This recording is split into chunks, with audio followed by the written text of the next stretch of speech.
আর্য, তোরা আর এখানে থাকিস না, তুই বৌদিকে নিয়ে বেরিয়ে যা। কারণ সূর্যশেখর যে ধরনের মানুষ, আমার মনে হয় না এত সহজে হাল ছেড়ে দেবে। এই নে চাবি। কিন্তু কেন, তুই আমাদের সাথে যাবি না? না আর্য, আমার এখন একটা দরকারি কাজ বাকি আছে। তোরা যা, কোনো অসুবিধা হলে জানাস।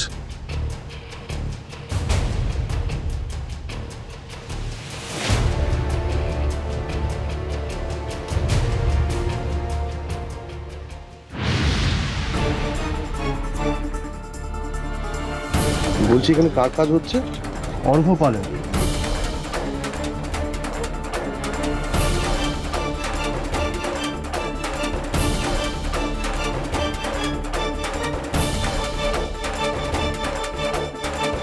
যখন কেউ কাজ করেনি, ভানু কবিরাজ কি ভূত হয়ে উবে গেল না? সত্যি মেয়েটার ভাগ্য ভালো। ওর বর গিয়ে সাথে যদি মেয়েটাকে তুলে না আনতো তাহলে কি হতো? ওর উপর ভগবানের অশেষ কৃপা, নাহলে জলের নিচে কি গিয়ে এতক্ষণ ডুবে বেঁচে থাকতে পারে? চলো। প্রভু, আমার কি ইচ্ছা করছে বলতো, আমি ভগবানের নামে গঙ্গায় ডুব দিয়ে প্রাণটা দিয়ে। আরে এত ধৈর্য হচ্ছ কেন দাদা? তুমি তো মারতে এসেছো, মরতে আসোনি। ওদিকটা গিয়ে দেখি একটু।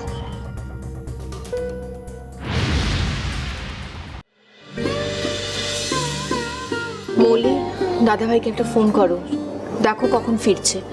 পুজো শুরু হবার আগে যদি ফিরে আসতে পারে তাহলে খুব ভালো। দেখো। হ্যাঁ মা, দেখছি। আরে ব্রো আবার ফিরবে কি? ব্রো তো কলকাতাতেই আছে।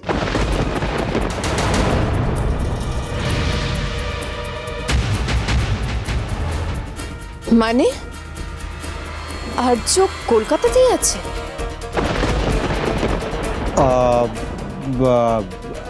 আই মিন আগরতলা কলকাতা থেকে তো খুব একটা দূরে নয় বোধহয়, তাই না? মানে it's like extended Kolkata. Am I right?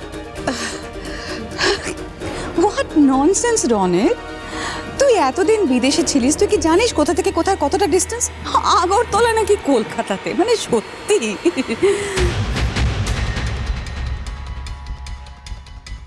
তোকে এত কথা কে বলতে বলেছে? এইবারে কে কে চারুর সঙ্গে জড়িত সেটা কি আমরা জানি?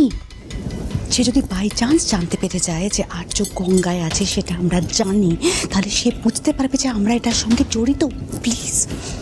সরি, মুখ ফুসকে বেরিয়ে গেছে, সরি। পিসিমণিরা কেমন ব্যাপারটা চেপে গেল মনে হচ্ছে। ওরা কি জানে দাদা ভাইরা কোথায় আর কি করতে গেছে?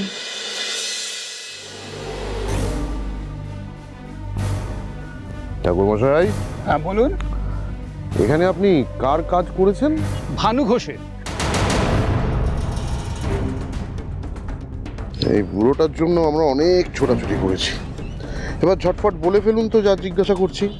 কারা কারা এসেছিল ঠিক কাজ করে? শবযাত্রীরা। শবযাত্রী বুঝতে পারলাম, ঠিক এক্স্যাক্টলি কারা কারা? কারা আবার থাকবে? ওই গায়ের লোকজন এসে পুড়িয়ে দিয়ে গেল। গায়ের লোক মানে? হ্যাঁ, এ তো বেয়ারিশ লাশ হয়েই পড়েছিল শুনলাম। শেষের কদিন যাদের কাছে ছিলেন তারা তো কোনো কাজকর্ম না করেই বিদেশে চলে গেলেন। তাই গায়ের কয়েকজন মিলে এসে এই দাহ কাজ করে গেল। তার মানে আপনি বলছেন বাবার কাজে মেয়ে আসেনি? ওর মেয়ে? আপনি পাগল হয়ে গেছেন দাদা বাবু। এর মধ্যে পাগলামি কি দেখলেন? আরে ওর মেয়ে তো কদিন আগেই মারা গেছে। তার কাজও তো আমি নিজে হাতে করেছি। আপনি ঠিক বলছেন তো? আচ্ছা একটা কথা বলুন তো, ওই ওর মেয়ের নামটা কি? কি কি কি যেন নাম? মনে পড়েছে, চারু মল্লিক। ওই যাদের কাছে থাকতো তারাই এসে তো দাহ করে গেল। এই বাবার কাজও তারা করে গেল। শুনলাম নাকি কোনো অপঘাতে মৃত্যু হয়েছে, খুন টুন নাকি। বাদ দিন, দুজনাই বেঁচে থাকলে খুব কষ্ট পেত। ওদের আত্মার শান্তি হোক। হ্যাঁ, ভগবানের নামে ভগবান চারু আর ভানু কবিরাজের আত্মার শান্তি দিন। একদম দাদা, দুজন চলে গিয়ে কিন্তু আমার আত্মার খুব শান্তি পেয়েছে। থ্যাংক ইউ ঠাকুর মশাই। আসি।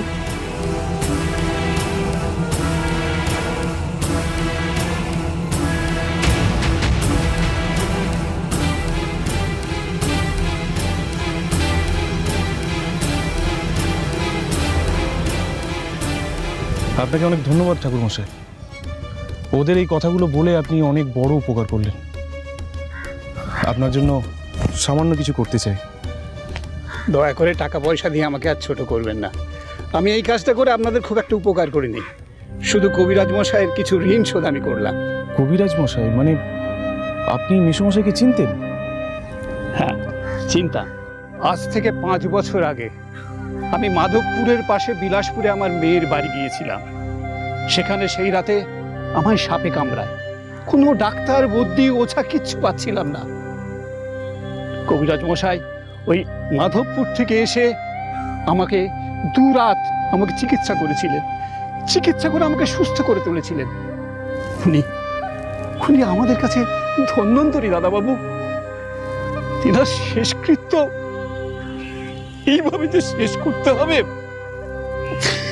আমি কোনোদিনও ভাবিনি। এরকম মহান একজন মানুষের মেয়ের ন্যায়ের লড়াইয়ের অংশ হতে পেরে আমি নিজেও খুব গর্ববোধ করছি।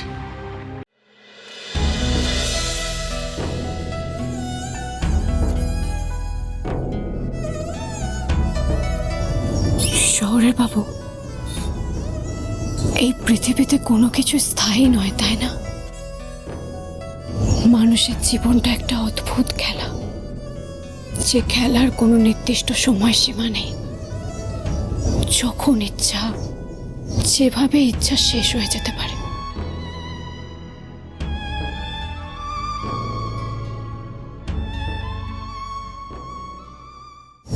আমাকে ওই বাড়িতে যাওয়ার জন্য এবার তৈরি হয়ে নিতে হবে, আর এক মুহূর্তও সময় নষ্ট করতে আমি চাই না। কিন্তু চারু, আপনার শরীর এখনো পুরোপুরি ঠিক হয়নি। শুধু মনের জোরে আপনি কি যেতে পারবেন? পারবো শহরের বাবু, মনের জোর থাকলে পৃথিবী জয় করা যায়। আমার বাবার জন্য আমাকে পারতেই হবে। কিন্তু চারু, আপনি যদি বাড়িতে যান তাহলে বাবলি হয়ে যাবেন, চারু হয়ে নয়। কেন? কারণ চারু, আমরা এখনো জানি না যে কাজটা সূর্য শেখরই করেছে। আর তাছাড়া যদি করেও থাকে তাহলে ওদের আগেনস্ট, ওদের বিরুদ্ধে আমাদের কাছে কোনো নির্দিষ্ট প্রমাণ নেই। আর মায়ের সাথে ওরা যে কি খেলা খেলছে সেটা তো আমরা জানি না। তাই এতগুলো ধোঁয়াশার মধ্যে আপনি যদি চারু হয়ে বাড়িতে যান তাহলে ওদের টার্গেটটা আরো সহজ হয়ে যাবে। আর আমাদের পক্ষে এতগুলো রহস্য উদ্ঘাটন করা খুব কঠিন হয়ে যাবে চারু। আর এই মুহূর্তে কোনোভাবে ওদেরকে সতর্ক হওয়ার সুযোগ দেওয়া যাবে না চারু। হ্যাঁ বৌদি, আর্য একদম ঠিক কথা বলেছে। জানো বৌদি, তোমাদের এখানে পাঠিয়ে আমি ভালোই করেছি। কেন জানি না আমার বারবার মনে হচ্ছে যে তোমার আর মেসোমশাইয়ের অ্যাটাকের পেছনে সূর্যশেখরের কোনো না কোনো হাত আছে।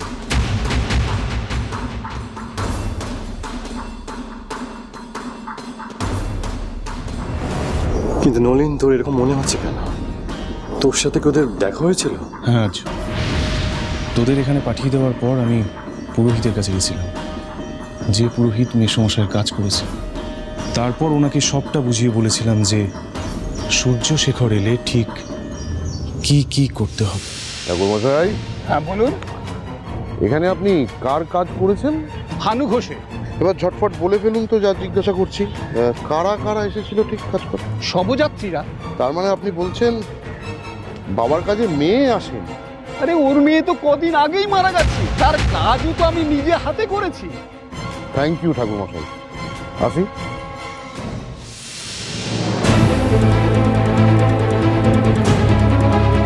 সাবাস নলিন, তোর বুদ্ধি প্রশংসা না করে পারছি না। আমি তো ভাবতেই পারছি না যে তুই এতটা ঝুঁকি নিয়ে। আর্য, আমি তো এই সামান্যটুকু করলাম, আর তোরা যে দিনের পর দিন একটার পর একটা অসাধ্য সাধন করে চলেছিস, তাহলে সেটা কি বলবো? নলিন, ওদেরকে মিসগাইড করে তুই আমাদের যে কি সাহায্য করছিস তুই জানিস না সেটা। আর তো কোনো দ্বন্দ্বই রইল না।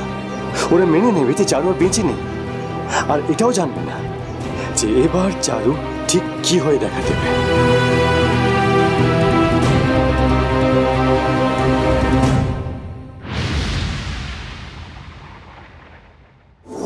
চারু, আপনি কিছু ভাবছেন?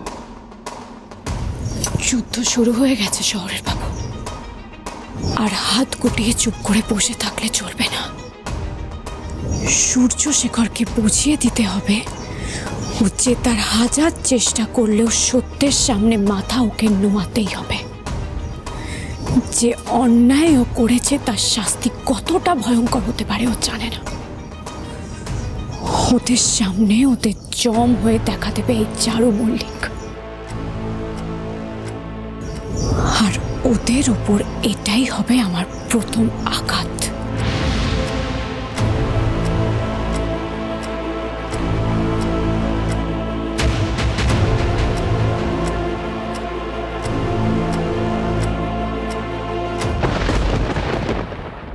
আমি অরুণকে ফোন করে দিচ্ছি, ওদের এখানে আসার কোনো দরকার নেই, আর বনির মামাকেও একই কথা জানিয়ে দিচ্ছি। ওরা এখানে না এলে আমি ওদের ক্ষতি করতে পারবো না। মায়ের ভয়ের কারণটা আমাদের জানতেই হবে। কিন্তু চারু মা কি সত্যিটা নিজে মুখে বলবে? মা না বলুক, সূর্যশেখর বলবে। ঝিরে বাতি